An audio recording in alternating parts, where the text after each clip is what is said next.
नमस्कार, स्वागत है आप सभी का जनसत्य न्यूज पर। मैं हूं आपके साथ अनु सिंह। नई शिक्षा नीति, नया इंडिया। जी हां, 34 साल बाद भारत की शिक्षा नीति में बड़ा और अहम बदलाव किया गया है।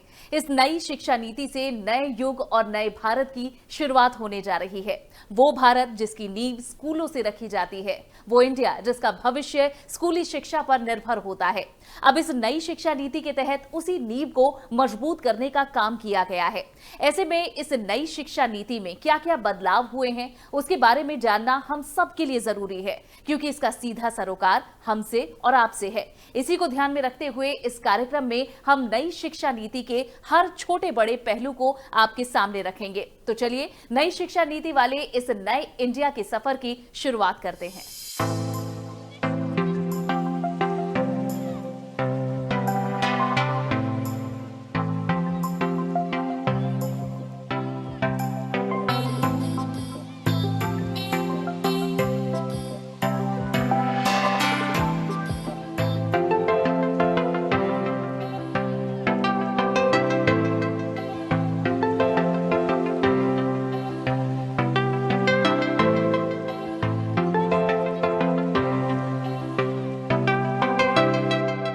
आजाद भारत के अगर इतिहास पर नजर दौड़ाएं तो इससे पहले साल 1968 और 1986 में 2 बार ही शिक्षा नीति में बदलाव देखने को मिले हैं।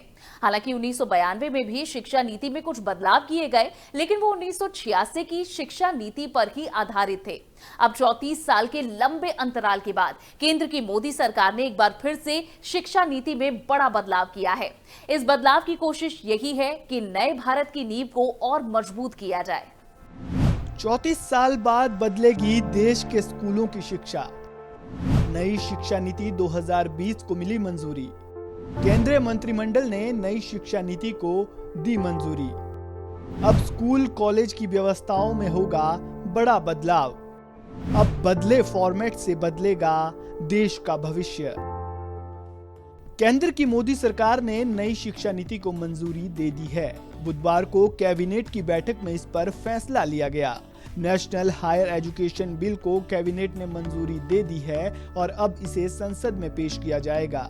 अगर यह बिल संसद में पास होता है तो फिर इसके बाद ये कानून की शक्ल ले लेगा और फिर राज्य सरकारों को भी इस पर कानून बनाकर अपने अपने राज्यों में इसे लागू करना होगा। इस नई शिक्षा नीति में कुछ अहम बदलाव किए गए हैं। भारत की शिक्षा प्रणाली को सुदृढ़ बनाने के लिए इन बदलावों की बेहद जरूरत थी। भारत की आजादी के बाद से ही शिक्षा नीति को मजबूत करने के लिए कई प्रयास किए गए, लेकिन उनको अमली जामा पहनाया नहीं जा सका। 1968 में तत्कालीन प्रधानमंत्री इंदिरा गांधी के समय जो शिक्षा नीति बनाई गई थी, इस नीति को कोठारी कमीशन की सिफारिशों को ध्यान में रखकर बनाया गया था, लेकिन उस समय कोठारी कमीशन द्वारा दिए गए सुझाव को नजरअंदाज किया गया। 1964 में कोठारी कमीशन ने कहा था कि भारत का विकास तभी संभव है जब वो अपनी जीडीपी का 6% शिक्षा पर खर्च करता है। अगर ऐसा नहीं हुआ तो भारत अन्य देशों के मुकाबले बहुत पीछे रह जाएगा। लेकिन भारत में शिक्षा नीति पर तब से लेकर अब तक 6% खर्च नहीं किया गया। अब नई शिक्षा नीति में कोठारी कमीशन की इस सिफारिश का भी ध्यान रखा गया है।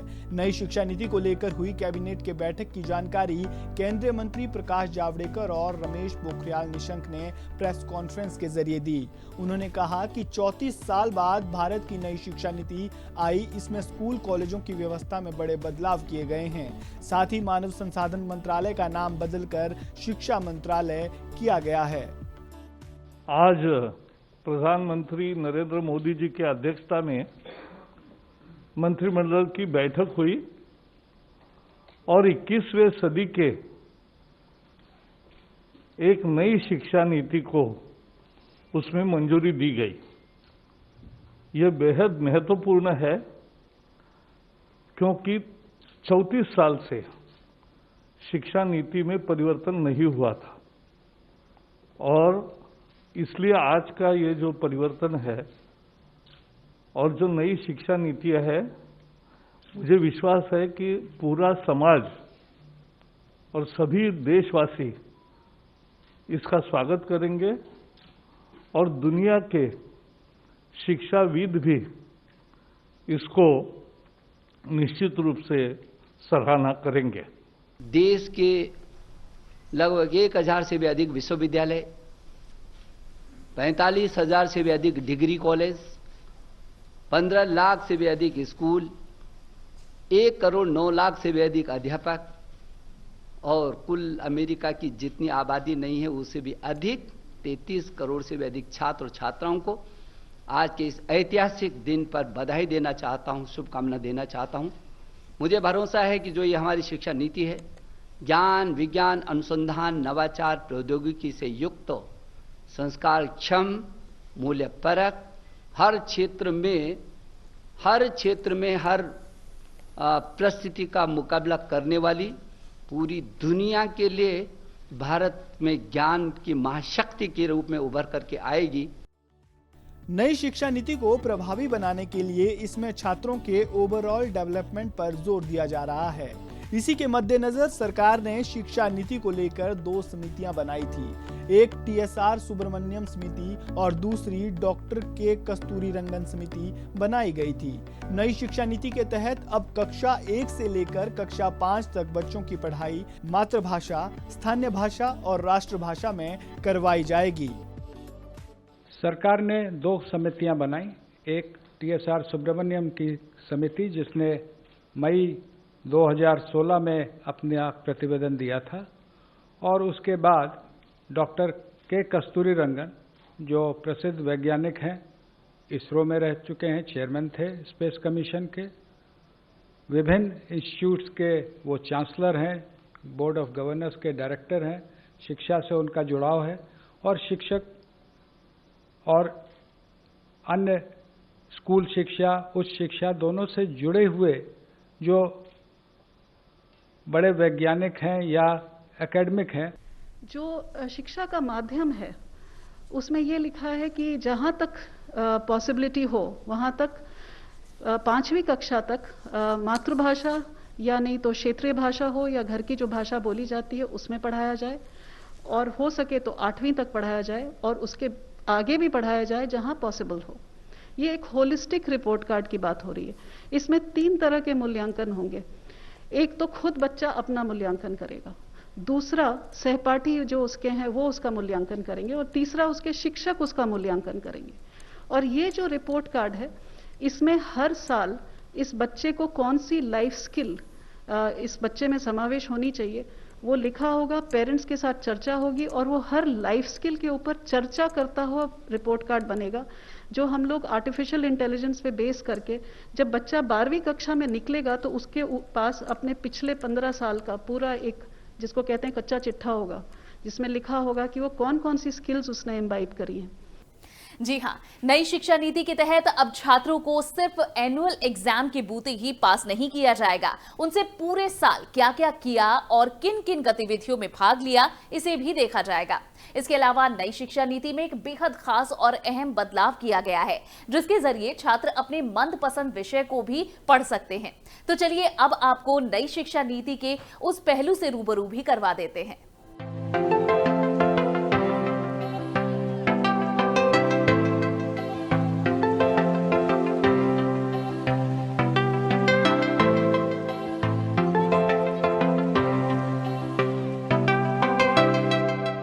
नई शिक्षा नीति को लचीला बनाने के लिए इसमें छात्रों को ध्यान में रखकर अब स्ट्रीम सिस्टम को खत्म कर दिया गया है। नई शिक्षा नीति के तहत स्कूलों में स्ट्रीम सिस्टम खत्म किया जाएगा। इसमें छात्र अपने मनपसंद विषय का चयन कर सकेंगे। यदि कोई आर्ट्स का छात्र फिजिक्स की पढ़ाई भी करना चाहता है तो वो ऐसा कर सकेगा। वैसे ही कॉमर्स का छात्र इतिहास की पढ़ाई करना चाहता है तो वो भी ऐसा कर सकेगा। एक और व्यवस्था जो इसमें की गई है वो ये है कि ये सारे प्रोग्राम जो होंगे ये मल्टी डिसिप्लिनरी होंगे। आज की जो व्यवस्था है, जब मैंने शिक्षा ग्रहण की थी महोदय, कि फिजिक्स ऑनर्स के साथ केमिस्ट्री, मैथमेटिक्स या जूलॉजी, बॉटनी लिया जा सकता है, उसके साथ फैशन डिजाइनिंग नहीं ली जा सकती थी। मल्टीपल डिसिप्लिनरी एजुकेशन की जो हम लोग बात कर रहे हैं उसमें मेजर और माइनर की व्यवस्था होगी। जो मेजर प्रोग्राम जो डिसिप्लिन का है उसके अलावा माइनर प्रोग्राम भी लिए जा सकते हैं। इसका फ़ायदा ये होगा, 2 फायदे इस पूरे सिस्टम के, कि आर्थिक या अन्य कारण से जो लोग ड्रॉप आउट हो जाते हैं वो वापस सिस्टम में आ सकते हैं बिना अपना समय गंवाए हुए। दूसरा कि जो अलग अलग विषयों में रुचि रखते हैं, बहुत से फिजिसिस्ट होते हैं जो कि म्यूज़िक में रुचि रखते हैं, लेकिन उसके लिए फॉर्मल उनको कोई व्यवस्था नहीं रहती है। नई व्यवस्था में मेजर और माइनर्स के माध्यम से ये व्यवस्था रहेगी कि व्यक्ति मल्टी डिसिप्लिनरी वेल राउंडेड अपने इंटरेस्ट के हिसाब से इंजीनियरिंग और म्यूज़िक अगर सीखना चाहता है, अगर वहाँ संस्थानों को मल्टी डिसिप्लिनरी बनाया जाएगा, यूनिवर्सिटीज़ को मल्टी डिसिप्लिनरी बनाया जाएगा, वहाँ वो शिक्षा ले सकता है। इन सब के अलावा नई शिक्षा नीति में और क्या बदलाव हुए हैं, अब जरा उसे भी जान लेते हैं। नई शिक्षा नीति के शैक्षणिक ढांचे में पूरी तरह से बदलाव किया गया है। नई शिक्षा नीति के तहत शैक्षणिक ढांचे को 4 हिस्सों में बांटा गया है। 12वीं तक की पढ़ाई 5+3+3+4 में बांटी गई। पहले 5 वर्ष की पढ़ाई फाउंडेशन स्टेज रहेगी। प्री प्राइमरी के 3 और पहली दूसरी कक्षा के 1-1 वर्ष इसमें शामिल होंगे। इसके अलावा इसमें खेलकूद और अन्य गतिविधियों की भी पढ़ाई होगी। 3 से 8 साल तक के बच्चों को इसमें कवर किया जाएगा। कक्षा 3 से 5 की पढ़ाई में छात्रों का भविष्य तैयार होगा। इसमें विज्ञान, गणित, कला, सामाजिक विज्ञान, ह्यूमैनिटी जैसे विषय पढ़ाए जाएंगे। कक्षा 6 से 8 तक की पढ़ाई मिडिल स्टेज मानी जाएगी। इनमें निश्चित और तय पाठ्यक्रम ही पढ़ाया जाएगा। कक्षा 9 से 12वीं तक की पढ़ाई आखिरी स्टेज होगी। विश्लेषण क्षमता को बढ़ाने पर इस दौरान जोर दिया जाएगा ताकि छात्रों के सोचने की क्षमता को विकसित किया जा सके। नई शिक्षा नीति के तहत बच्चों को अब कक्षा 6 से ही कंप्यूटर कोडिंग के बारे में पढ़ाया जाएगा। इसके अलावा कक्षा 6 के छात्र भी अब इंटर्नशिप कर सकेंगे, जिससे उन्हें प्रैक्टिकल ट्रेनिंग का भी अनुभव मिलेगा। 9 से 12 तक की पढ़ाई अब सेमेस्टर सिस्टम के तहत होगी, यानी अब हर 6 महीने में एक परीक्षा होगी, जिसके बाद दोनों सेमेस्टर के नंबर जोड़कर रिजल्ट तैयार किया जाएगा। इसके अलावा छात्र के व्यवहार, एक्स्ट्रा करिकुलर एक्टिविटी पर ध्यान दिया जाएगा। साथ ही उसके सहयोगी के मार्क्स भी इस पे नोट डाउन किए जाएंगे। इन सारी बातों को ध्यान में रखकर ही रिजल्ट तैयार किया जाएगा, जिसके बाद छात्रों का रिपोर्ट कार्ड 360 डिग्री असेसमेंट के आधार पर तैयार होगा। नई शिक्षा नीति में उन छात्रों को भी अब राहत मिलेगी जिन्हें किसी कारण से बीच में ही पढ़ाई छोड़नी पड़ती थी। इसके अलावा जो छात्र कम मार्क्स के चलते एडमिशन नहीं ले पाते थे, उन्हें भी अब एक और नया मौका दिया जाएगा। नई शिक्षा नीति के तहत कॉलेज एडमिशन में कॉमन एप्टीट्यूड टेस्ट होगा, जिसमें कट ऑफ एडमिशन अगर नहीं मिलता है तो उसमें कैट के जरिए एडमिशन दिया जा सकेगा। बोर्ड परीक्षाओं के नंबर और कैट के नंबर को जोड़कर इसमें एडमिशन हो सकेगा। इसके बाद ग्रेजुएशन की पढ़ाई को 3 और 4 वर्षों में बांटा जाएगा। अगर छात्र 1 साल में ही पढ़ाई छोड़ देते हैं तो उन्हें सर्टिफिकेट दिया जाएगा।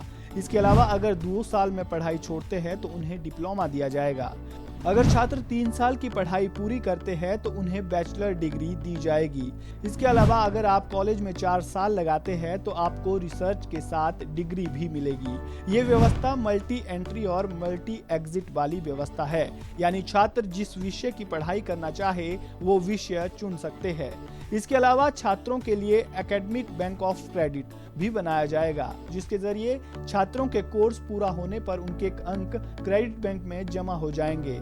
ये पूरी प्रक्रिया ऑनलाइन होगी, यानी जो कोर्स पूरा होगा उसके अंक क्रेडिट बैंक में जमा होंगे। आखिरी डिग्री के कोर्स में इस क्रेडिट को जोड़ा जाएगा। इसके अलावा उच्च शिक्षा संस्थानों में आर्ट्स और ह्यूमैनिटीज के विषय भी पढ़ाए जाएंगे। हर कॉलेज में संगीत, कला, साहित्य पढ़ाया जाएगा। वहीं नई शिक्षा नीति में फीस को लेकर भी नए नियम निर्धारित किए गए हैं, जिसके तहत अब सभी संस्थान तय की गई निश्चित फीस से ज्यादा फीस नहीं ले पाएंगे। शिक्षा नीति में किए गए ये बदलाव कितने अहम हैं, इन्हें समझने के लिए अगर हम नेशनल एजुकेशन पॉलिसी 2019 के ड्राफ्ट पर नजर दौड़ाएं तो पिछले 5 सालों की अगर बात करें तो भारत में अपनी जीडीपी का केवल 3% ही शिक्षा नीति पर खर्च किया जाता था, जिसके चलते हमारी शिक्षा व्यवस्था हमेशा सवालों के घेरे पर रहती थी। लेकिन नई शिक्षा नीति के तहत अब जीडीपी का 6% शिक्षा पर खर्च किया जाएगा, जिसका 20% पब्लिक एक्सपेंडिचर पर खर्च किया जाएगा। पहले ये 10% हुआ करता था। भारत के अलावा अगर हम अन्य देशों पर नजर दौड़ाएं तो भूटान, जिम्बाब्वे और स्वीडन शिक्षा पर जीडीपी का 7.5% खर्च करता है। इसके अलावा कोस्टा रिका और फिनलैंड शिक्षा पर जीडीपी का 7% शिक्षा पर खर्च करता है। ये वही फिनलैंड है जिसका एजुकेशन सिस्टम दुनिया का सबसे बेहतरीन एजुकेशन सिस्टम माना जाता है। इससे हम समझ सकते हैं कि शिक्षा नीति पर किए गए ये बदलाव कितने अहम हैं। भारत ने शिक्षा पर समय के साथ साथ अपने खर्च को तो बढ़ाया ही है, लेकिन जिस तरह से हमारी जीडीपी में बढ़ोतरी हुई है उस लिहाज से हम शिक्षा पर कभी खर्च नहीं कर पाए। ऐसे में केंद्र सरकार की नई शिक्षा नीति 2020 से एक नए भारत का उदय हुआ है, जो देश के भविष्य की नींव को मजबूती दिलाने में एक अहम भूमिका निभाएगा। अब इस बदले फॉर्मेट से देश का भविष्य कितना बदलेगा ये देखना अभी बाकी है। Bureau report, Jansatya news. तो हर देश का भविष्य उसकी शिक्षा, उसके युवाओं से ही तय होता है और इस नई शिक्षा नीति में बदलाव कर भविष्य को और चमकदार बनाने की कोशिश की गई है। हमारी इस खास पेशकश में इतना ही। ये पेशकश आपको पसंद आई हो तो इसे लाइक और शेयर जरूर करें। चैनल को सब्सक्राइब करना ना भूलें। नमस्कार।